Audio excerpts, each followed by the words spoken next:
শাহবাগীদের টাকা দেওয়া হচ্ছে, খাওয়া দেওয়া হচ্ছে, তাদেরকে পাহারা দেওয়া হচ্ছে, তাদেরকে লালন করছে এই সরকার।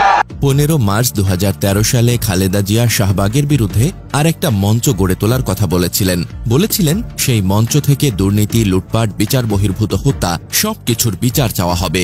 শাহবাগীদের অ্যাটাক করে খালেদা বলেছিলেন, এই ছেলেমেয়েরা সারাদিন নাচ গান করে আর ফাঁসি ফাঁসি করে লাফায়, অথচ দুর্নীতি, লুটপাট নিয়ে এরা কোনো কথা বলে না। সব তরুণকারী ফাঁসির জন্য লাফায়, গান নাচ করে, নানা রকম সেখানে অপকর্ম চলে। এইসব তরুণ যারা দেশের কথা বলে না, তারা একটা কথা বলে না, সরকারের দুর্নীতির কথা বলে না। শাহবাগকে চিনতে বাংলাদেশের বেশিরভাগ মানুষের দেরি হয়ে গেছিল। খালেদার কিন্তু দেরি হয়নি। শাহবাগ যে হাসিনার বানানো ঘৃণার মঞ্চ, এইটা বলতে বাংলাদেশের বহু বুদ্ধিজীবী বহু বছর সময় নিয়েছিলেন। অথচ খালেদা জিয়া একেবারে প্রথম থেকেই এই মঞ্চের বিরোধিতা করে গেছেন। আজ দুপুর থেকে সন্ধ্যা পর্যন্ত সব সংগঠনই শাহবাগীদের বিচারের দাবিতে প্রোগ্রাম দিয়েছে।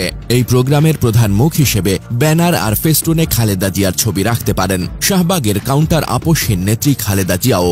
ওরা শাহবাগ কায়েম করেছিল জাহানারা ইমামের ছবি সামনে রেখে, যেই জাহানারা ইমাম ছিলেন বাংলাদেশের প্রথম ফ্যাসিস্ট। জনতার আদালত নামের তামাশা করে বিচার ব্যবস্থাকে শেষ করে গেছেন। হাসিনা লেসপেন্সার ফ্যাসিস্ট জাহানারা ইমামের পাল্টা হিসেবে আমাদের ফেস হোক খালেদা জিয়া। শাহবাগের বিরুদ্ধে সবচেয়ে বড় ভ্যানগার্ড হয়ে এই নারী দাঁড়িয়েছিলেন। এই শাহবাগের বিরোধিতা করতে যেই বাড়ি, ক্ষমতা সবই হারিয়েছেন তিনি, তবুও একদিনের জন্য মাথা নত করেন নাই, বরং পাল্টা হুঙ্কার দিয়ে বলেছিলেন, আমরা শাহবাগের বিরুদ্ধে আরেকটা মঞ্চ গড়ে তুলব। একেবারে স্পষ্ট করে বলেছিলেন, গণজাগরণ মঞ্চ অপসারণ করা না হলে পাল্টা মঞ্চ গড়ে তোলা হবে। আপনাদের এই শাহবাগী বিরোধী আন্দোলনের বাতিঘর হিসেবে খালেদাকে রাখেন। সেই 2013 দুঃসময়ে এই মানুষটা সেই সাহস নিয়ে শাহবাগের বিরুদ্ধে দাঁড়িয়েছিলেন। আজ আমরা এর অর্ধেক সাহস নিয়ে দাঁড়াতে পারলেও ভবিষ্যতের বাংলাদেশ শাহবাগের না, বরং ইনসাফের হতে বাধ্য।